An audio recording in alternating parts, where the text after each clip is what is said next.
All right, so this stuff's due Friday, okay? And why don't we carry on with and finish up this temperature stuff and maybe get into axial a little bit too. So we looked at our railroad problem there, didn't we? So let's look at this next one here. Now, quite often what we want to be able to relate is forces in materials when they heat up or cool down. So the way you do that, if you're looking at what I call interference, if things start running into each other, they'll start to build up forces and stresses. So what I would do is first, if I had, let's say, like a bar here that's in between two restraints, and I want to know what it's going to do if it heats up. Okay, what it's going to try and do is get longer if it heats up. Now, what I do, I actually calculate how much it would get longer by and kind of say that's my starting condition at my new temperature. Okay, so it's going to try and lengthen out like that. So that would be my starting condition in my mind. Then I'm going to consider the fact that the wall there, as shown, will push it back. Okay, so the wall is going to push back on the bar, and that would become delta there. Even though it wasn't never actually that long, that's kind of how I think about it. It just makes it easier for me to work through this stuff. Yeah. So the delta doesn't necessarily, the delta is just the material moving from its original place to its new place. It doesn't necessarily mean that the object, one part of it is stuck to one side and the other side is then moving. Or it doesn't always imply that one side of the object is the only one that moves. Yeah. Yeah. If here, yeah. Generally speaking, yeah, it's too. If I consider delta for both sides, I'm going to get into a more complicated situation. We're going to have to calculate everything twice or calculate it once and then double it. So what I do, I take all the delta on one side. It's just easier to calculate. It's more a convenience issue. So normally I take one point as my reference right there, and then I'll just look at the thing growing out from there. Even though in reality it's trying to expand both directions. So we could have a total delta as I'm showing, or I guess you could look at it as having half deltas on both sides. But I think if either way you calculate it, you're going to come up with the same answer. Right. So conceptually, I just look at it as one side. It's just easier. All right. So what's going to happen here is the object's going to try and get longer, but that wall's not going to allow that. But when I'm working through it, the way I look at it is it already is that length. The wall pushes it back, and then I find the force required to do that using my delta as PL over AE. So that's the general way I approach these problems. Okay. So let's say we've got a bar here and a post and a wall, and we've got everything as shown there. I don't know if I change those dimensions or not. Okay. So we got 8 by 6 for the bar and 9 by 8 for the post. Got the material properties over there. And let's say the temperature goes up, as shown, from 25 to 37. Let's find the maximum normal stress in the bar. Also, we'll kind of get ahead of ourselves and find the maximum shear stress and the shear stress in the post. Okay.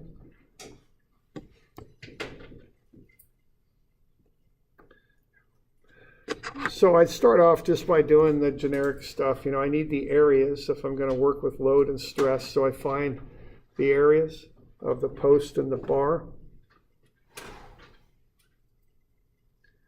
And then I'll also find the change in temperature, which is 12. It's going from 25 up to 37. So that's just some of the generic stuff that I need to start with.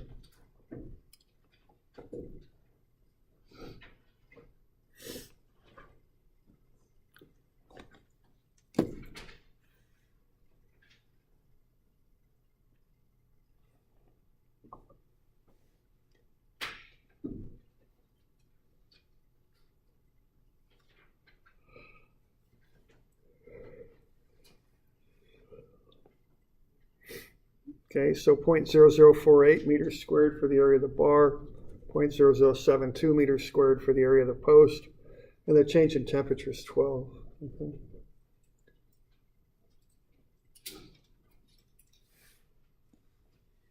So I'll start with that.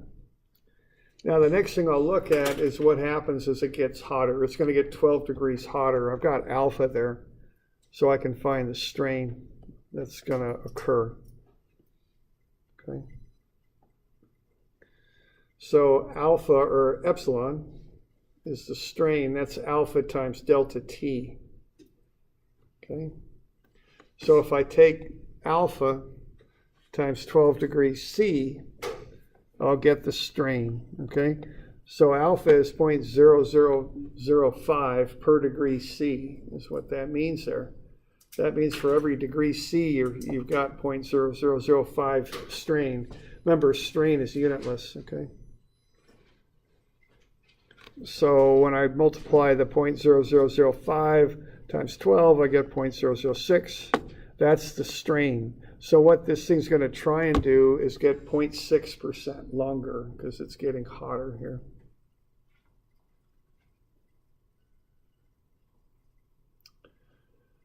So if I multiply that by the length of the bar, I'm going to get a delta of 0.00432 meters.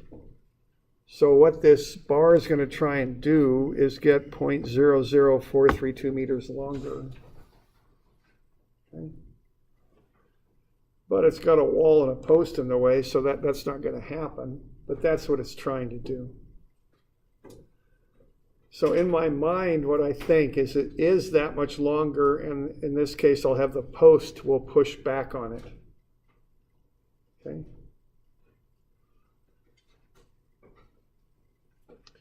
So what I did there, I took the delta is PL over AE relationship there, and I combined the P and the A to get stress. So P over A is sigma, which is stress.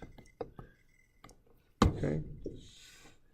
So delta is PL over AE. It's also sigma L over E.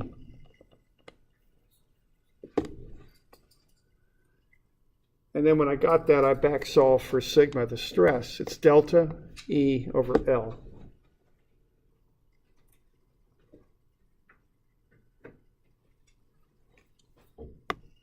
And I got all those things. I got delta, 0.00432. I got E, 280 times 10 to the 6. And I've got L, okay, which is 0.72. I just plug all that stuff in, and I'll get the stress. So if the temperature goes up 12 degrees, there'll be a stress of 1.68 megapascals in the bar.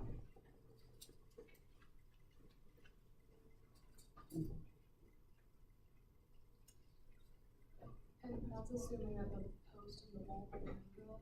Right. Which might be a bit of an assumption, but you know, we'll just go with that, okay? So yeah, we're assuming that neither the post nor wall deform significantly. Okay.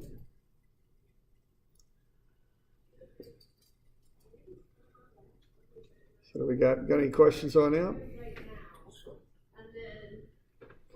So there we go. So the basic sequence on that is we go from strain, which is caused by temperature, to the delta that would be caused by temperature. And then we look at that as the post, in this case, pushing back, compressing the bar by that delta.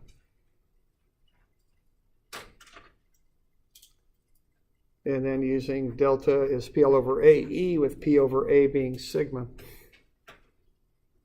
I can get sigma. It's delta E over L. Okay. So now I got a good bit of what I needed to know. I've got 1.6 megapascals of stress in the bar that would build up if the temperature goes up.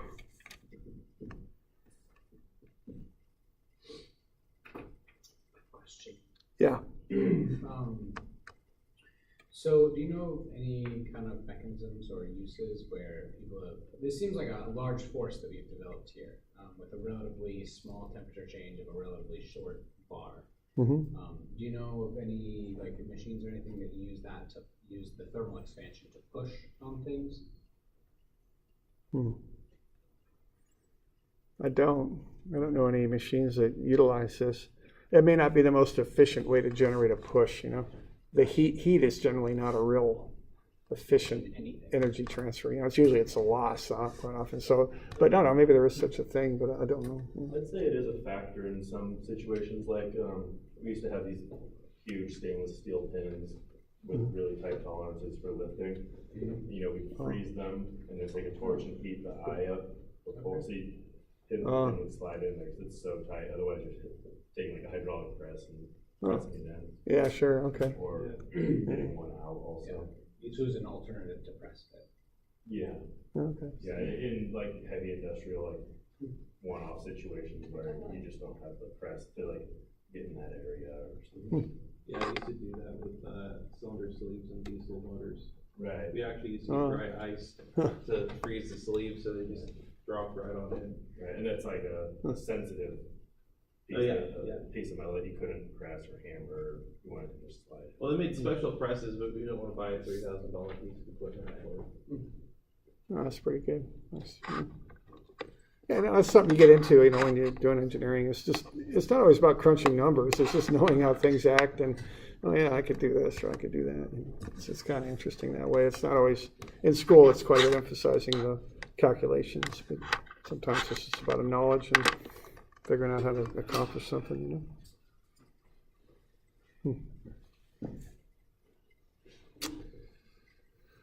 Okay, what's the load on the bar then? How would we figure that out?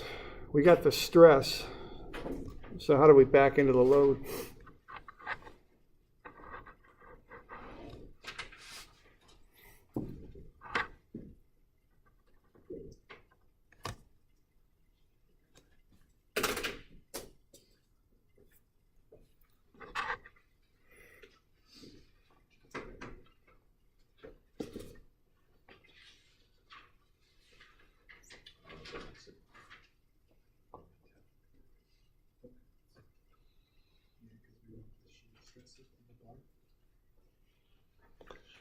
Yeah, that shear stress in the bar, we'll come back to that.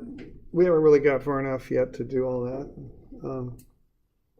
But what I'm after is just the normal force in the bar first. Okay.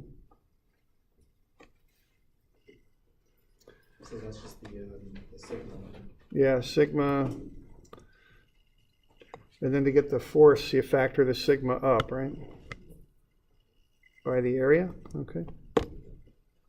So just multiply the stress in the area together, you'll get the force, okay. So what we got there is we've got 1.68 times 10 to the 6th, I think it is, pounds per square inch. And then we just look at how many square inches we've got. I'm in totally the wrong units there. Newtons per meter squared. There we go. Yeah, okay. Then you multiply it by the area. And the area is, for the bar, is 0.0048. Okay.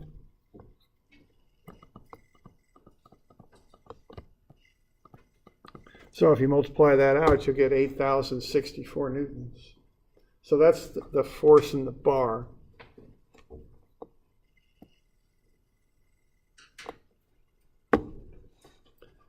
All right. Are you writing in red because the old numbers are incorrect? No, they're fine. I just didn't put all the stuff in there. I used to have a different style of going through this stuff. So the numbers are good. It's just how to generate the numbers is what I'm putting in red. Okay.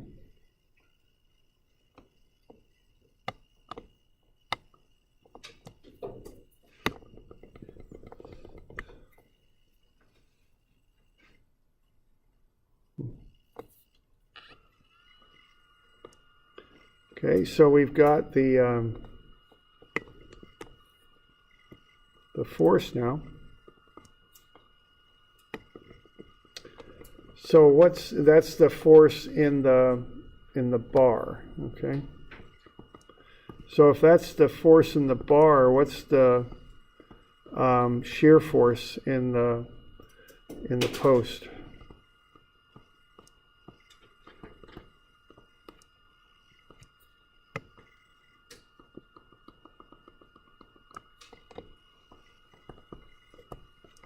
You can't use the load in the bar for the load in the post. You can or can't? Can we? I mean, if the bar is forward, Yeah, the bar's pushing on the post for sure. You get a little free body diagram going there real quick there.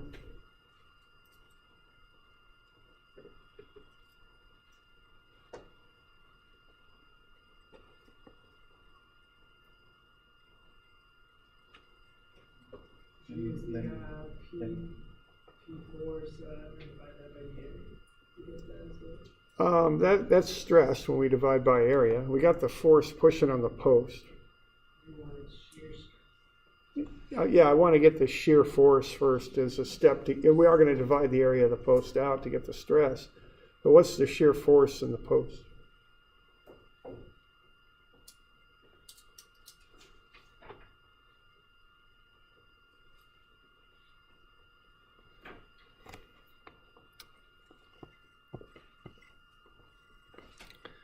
We got the 864, 8,064 newtons for sure. And then what? Is that equal to the shear force or what? If we divide by the area, we get the stress. See? We have to divide by the length? No, that's a force right there. Okay. Right, if we divide it by the length, isn't that that's a moment? If we have a force. Times the Oh, no, length. times length. Yeah, that would be moment. All right. When in doubt, get a free body diagram going, right? I think I don't know if I mentioned this, but my friend was creating a free body diagram, or I think it was a Venn diagram of why his girlfriend couldn't be seeing somebody else and him at the same time. It was Friday night. He was kind of despondent. Yeah, I know. Situation wasn't looking good. So I had to kind of work through that with him a little bit. Of course, he was seeing someone else at the same time too. But the irony of that, I didn't figure I'd bring that up at that particular time. There's something wrong with his math. Yeah, there was. Yeah, he was trying to prove that two sets couldn't intersect with a third set. I don't know what he was trying to do. He was having some serious issues, so that's for sure.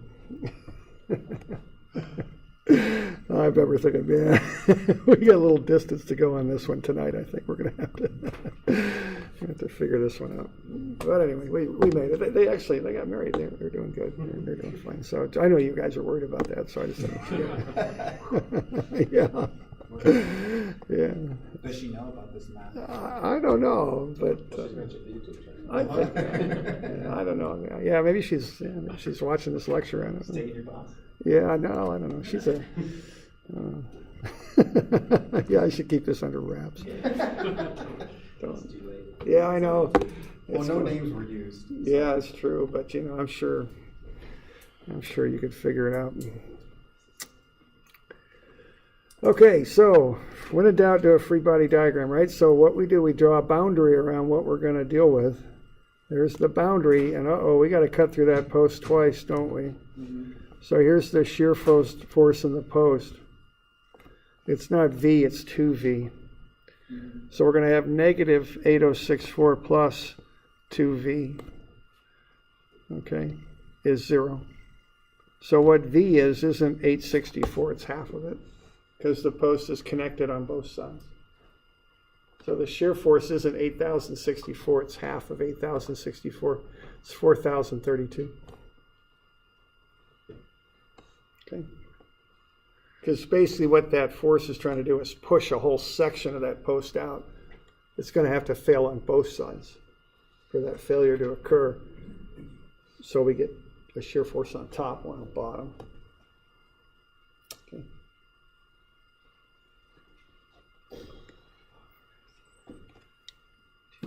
That's the internal force that we said. Right, that's the internal force.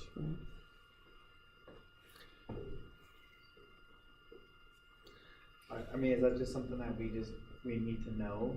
You can look at something like that and just know, okay, you're gonna have those two internal forces. Well, I guess you do now. But I guess, yeah, I mean, the way I did it was,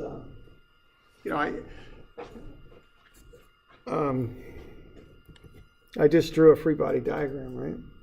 I mean, because if I would have drawn a free body diagram, I understand that the 864 goes into the bar, Right. and then the force is then distributed. Yeah. So I would have done like a reaction at the top and then a reaction at the bottom. Which would have both been half of 864, right? Exactly, but I wouldn't have thought of it as the two shear forces. Okay. So the shear force here would be the same exact, or would be the same force as your reaction force down at the point of contact of Sure. where it's fixed. It would, yeah. Because there's nothing in between those two things to change, the force and the post. You know? That makes sense. Okay. That makes sense. And, there's my free body diagram right there. And, when you do a free body diagram, you actually cut through objects. It's helpful to draw a boundary. That can often help you to kind of see what's going on. You cut through the post twice with that boundary. There's no way not to cut through the post twice. Okay.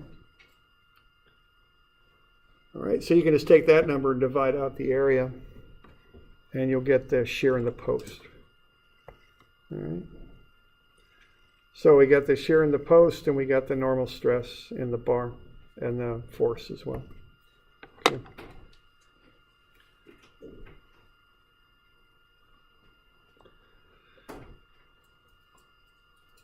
So there's an example of a little bit of temperature analysis there.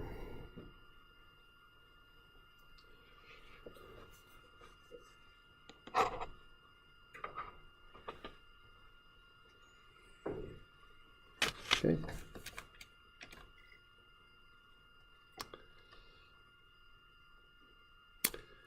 All right, so what we've been doing here, we've done a couple of things. We've gone through just the real basic properties, stress and strain and delta and load and stuff like that. And then we did a little bit more advanced stuff here with the indeterminate stuff and the multiple loads and deformation and now temperature. And now we're going to kind of go off on a different direction here, a little bit more complex direction. So far, we've just been taking these simple relationships and kind of putting them together and figuring some stuff out. Now we're going to go in a little different direction. We're going to look at angled forces, which gets, as I say, a little bit trickier. And we'll kind of start off with just a basic thing that happens with these bars when we fail them, when we do tensile tests. So this is uniaxial stress. And axial means an axis, uni means one. So we're looking at force in one direction. And there are some what are called those tensile coupons. And what I want you to notice on those things is how they fail, okay? These have failed, obviously. They've broken. Now, what we're doing with these is we're just pulling on them. I mean, that's what we're doing. We're putting them in a hydraulic machine and we're tearing them apart. And so on this one, we pulled that way, and it failed just straight across. It just pulled across like taffy, so to speak, okay? So pretty straight up failure. And that makes perfect sense to me. Pull on it, it fails. Just fails straight across and breaks. Nothing too fancy going on there. Look at this other one. And this other one is a little fancy. Look how it failed. I don't know what way you can see it. See that angle? Yeah. Kind of weird, isn't it? Mm-hmm. It's not failing straight across. It's failing at an angle. Is that the material or is that just how the force was applied? Yeah, the force was just applied straight on. These had exactly the same type of loading, just a straight pull. And I can show you lots of these coupons, as they're called, that fail this way. It's not a coincidence. It's not an odd thing that happens. They very typically will fail at 45 degrees. And that's the angle here, 45. Is there a reason why they're called coupon? Or do they just, I don't know. I think coupon, obviously it means a little piece of paper you can take to the store to save money. But there's also, coupon also means like a little sample of something. There's coupons they put in water lines to test for corrosion, that. These things are called coupons. So I think it's just another meaning of the word, not a common meaning. But I've never even heard coupon used yeah, I know. I the other way. thought it was kind of funny, but yeah, when I first heard it. But it's used. So, yeah. So I can start using it. All right, now let's have a look here and figure out what's going on there. So let's, do you guys have this or no? Yeah, you do, Yes. don't you? What pages? 278. 278, okay. So let's look at 278. And let's just say, now, I'm going to start off on a little different tangent than where I'm going to end up. So let's say that now in these examples, we did pull straight on the samples. But here, let's pull at an angle. Okay. And let's find the shear force and stress and the normal force and stress on this thing, okay? So let's find the normal force to that cross-sectional area, and then let's find the shear force on that cross-sectional area, and then let's calculate the stress.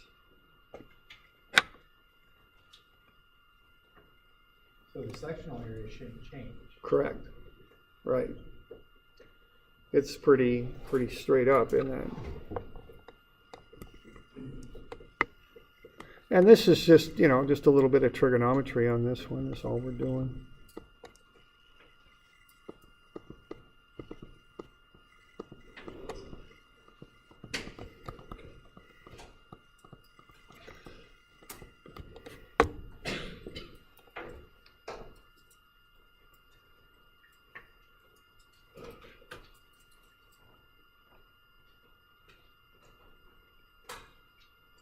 Oops, I got that in the wrong spot, didn't I? I knew what you meant. Yeah, good.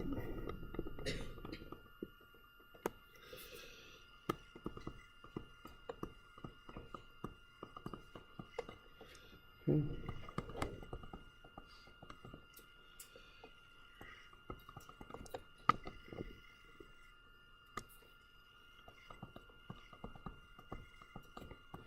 Okay.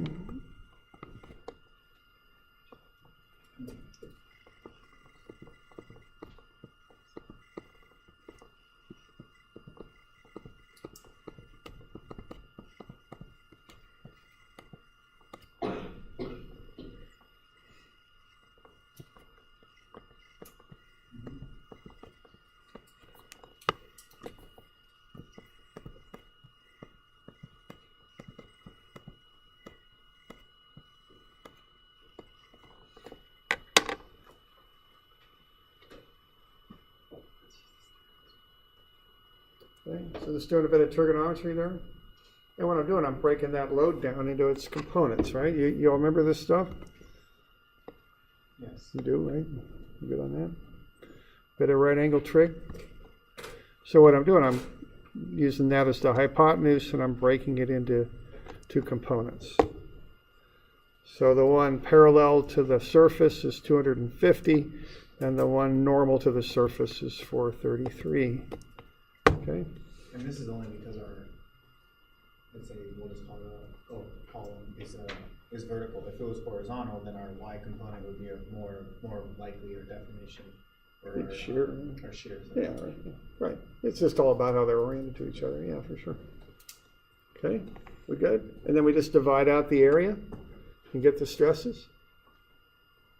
Okay.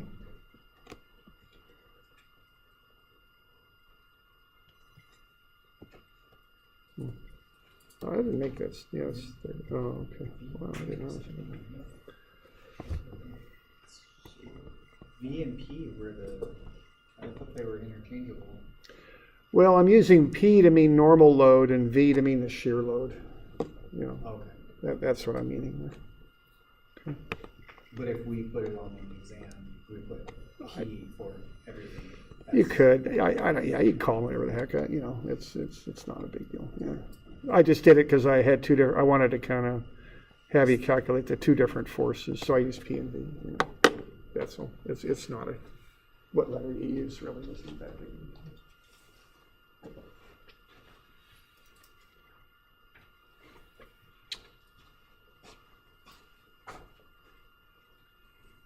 Calculator with me, but just divide the areas out and you should get what we're after here.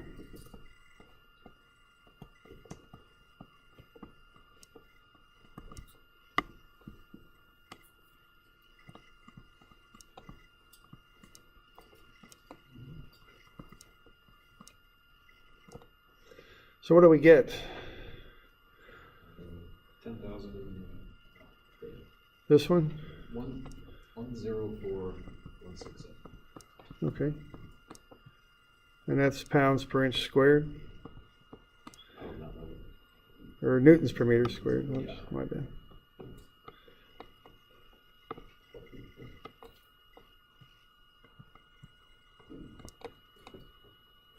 And this other one, what, 180,416. Okay, thanks. Okay, you all good with that? Just a little bit of trigonometry there? All right. Now, that's kind of the basics. That's easy to see because we've taken forces and we've broken them up into X and Y components all the time. Now, what happens here, though, when we do uniaxial loading, this tensile testing, is we pull straight on. But what I can do this time is I can have the load straight on, but I can look at an angled plane. Okay? So the results are going to be very much the same idea. It's just that I'm kind of reorienting things a little bit here. So what have I got here? Okay, I'm going to use that angled plane now that's angled at 30 degrees. Okay. And what I'm going to do then is I'm going to get that 500. And what I'm going to do now is I've got this angled plane like so. So instead of having an angled force, I've got an angled plane. I've got that load on it, 500. And what I'm going to want to do is get the load broken down into components that are normal to the plane and parallel to it. So you're saying the column itself is an angle, but the force is straight relative to how I'm looking at it? Well, I'm just doing a straight tensile test there. I'm just pulling on the dang thing. What I'm changing here is I want to find what's the load on that angled plane this time. And who knows what's going on there. I mean, when you look at metals, when they form, they make crystals. Not a real clean crystal like a diamond or something, but they make crystals all the same that are in different patterns. And sometimes they have planes of weakness in them. And let's say this particular object has a plane of weakness that I kind of want to look at 30 degrees. I might do this to kind of say, okay, what's the stress on that plane? So far, we've always been dealing with a straight cross-section, and so that's the only plane, but it's not. You can look at any plane you want. Okay? So if I do this, I've got that 30-degree angle for the plane. Well, that will get me a 60-degree angle right there. And see, I can do the same trigonometry as I did before and get these loads. 433 and 250, okay? And it's the same calculation, even though I've kind of oriented things a little differently. But the point I'm trying to make here is it's the same calculation, okay?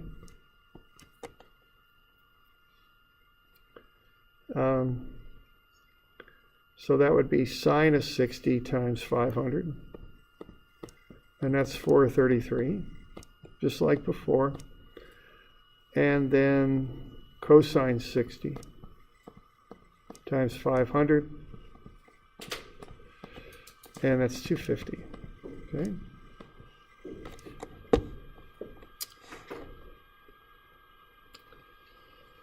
All right, now, why don't I add a word here where it says cross-sectional area? Why don't I make that the angled cross-sectional area? Okay.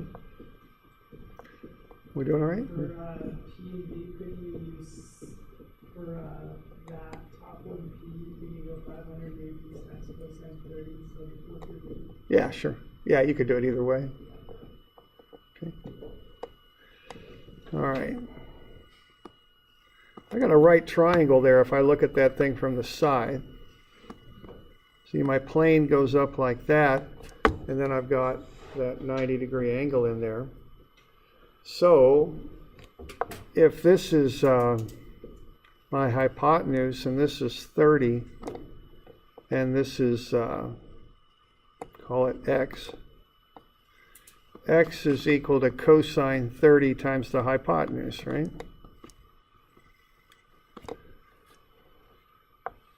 Now what I'm going to do, I'm going to find x. I can get that pretty easy.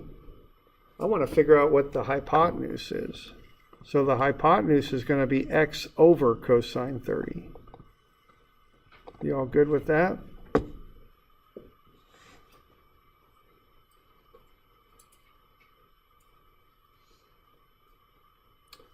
Okay. So, X wouldn't just be 8 centimeters though? no, because it's angling. Well, x is 8, well, right. And if I take the 8 centimeters and divide it by cosine 30, I'll get h. Yeah, okay. I got a more general relationship there. Yeah. So if my cross-sectional area is 0.08 by 0.03, and I divide that by the cosine of 30, what I ought to get is the area of that angled section there, right? The argument I applied to just a linear length there would also apply to the area. Okay. So when I run those numbers, I should come up with the area of that angled face there. And I don't know what that's going to be, 0.0027? I don't know. Anybody got it? 7? Okay. Meters squared. Okay, yeah, let's round it. Why don't we get 3 figures? So what is it, 27 something? 277. 277, okay, thanks. Okay. So now what I can do, I can find the normal stress on that angled face. I take the load, which is normal to it, and I divide it by the area. Okay. And I can take for the shear, the load that's parallel to it, and divide it by that angled area. Okay.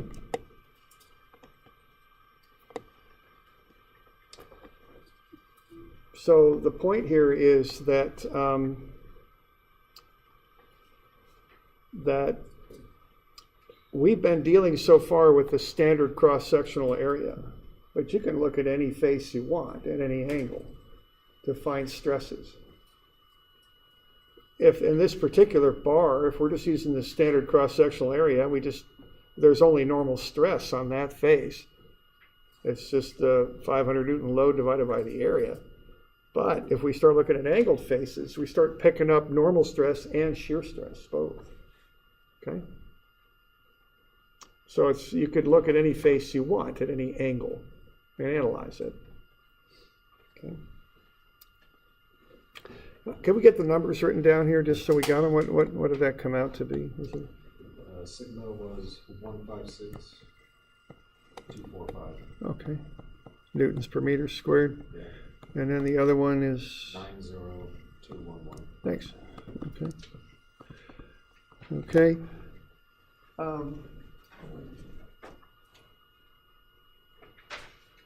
Now I'll get you a couple of these to do for Monday.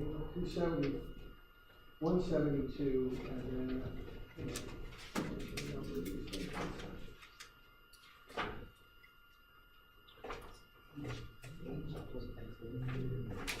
X is 8 centimeters times 3 centimeters over, yeah, 8.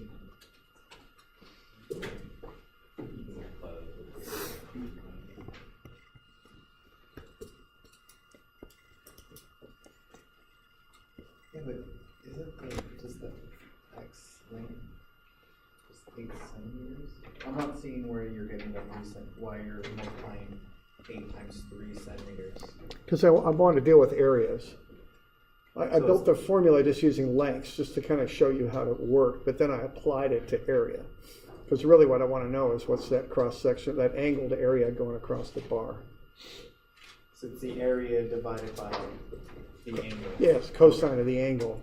I It's just easier to see it with lengths, so I did the derivation using lengths. Right. But you can multiply the length by the depth and apply the same relationship to area. That's all I'm saying. Okay. Now, okay, so how about doing 172 and 3, do Monday. Now, 173 is a little tricky.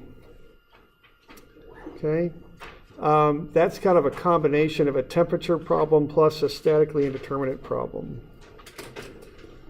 So we'd want to look at that maybe for just a second. Okay. So what's going to happen here with this is both bars are going to try and get longer. On 173, we got 2 bars made out of 2 materials with 2 sizes, and we're going to heat them up. And both bars are going to attempt to get longer, but they're already kind of braced between those 2 supports. So the steel's going to try and do that, and the cast iron is going to try and grow also. And so they're going to have a little run-in here, okay? This is what's going to happen. So they can't both grow at the same time because they get in each other's way. So the cast iron's going to try and do that. So what you end up with then is an overlap between the 2. Now that overlap can't occur, so they're going to try and push back into a new equilibrium position. So the key fact on this one is that sequence that I'm showing you is kind of what's going to occur. They're both going to attempt to get longer, but they can't because they're in each other's way. So the way I think about that is I think about that overlap as the starting condition, and then they're going to push back into a new equilibrium position. So they don't end up where they started. The cast iron, the stainless steel is bigger and a little bit stiffer, so it pushes back harder. It's going to push the cast iron back. So they're going to end up in an equilibrium position that's different from where they started after they get heated up. That's the key on that, 173. Okay. So they're both going to try to expand, but Yeah. they're not really there. Right. And the stainless steel is going to win the fight. It's going to push back on the cast and push it back towards the wall. Are we just subtracting the delta of the iron from the delta of the steel? You're actually going to add them together and get the total overlap, and then figure out proportionally how much of the overlap is taken up by the steel and how much by the cast iron. That's what you're going to do. So you find you're saying we find a theoretical total. Yeah, because, right, theoretical. they don't actually do that. Correct. But you kind of, in your mind, I find it helpful to think that they do, and then they push back. If they were set side by side, Yeah. not Yeah, each other, right. they would, Yeah, that would be, expand into one another's space. Yeah. You would think, okay. yeah. If they're that long at the new time, then you combine them. Yeah, So and they're really, going to, you just find where it first started, then it's new equilibrium, and then whatever that changes. yeah, Is that what you could say is the deformation, the sigma? pretty much, yeah. That's the idea, right? Is that the sigma for the 2? Sigma is stress, remember? Not sigma, delta. Delta, Sorry. yeah. The delta. Well, they'll have different deltas because they have different properties of different sizes.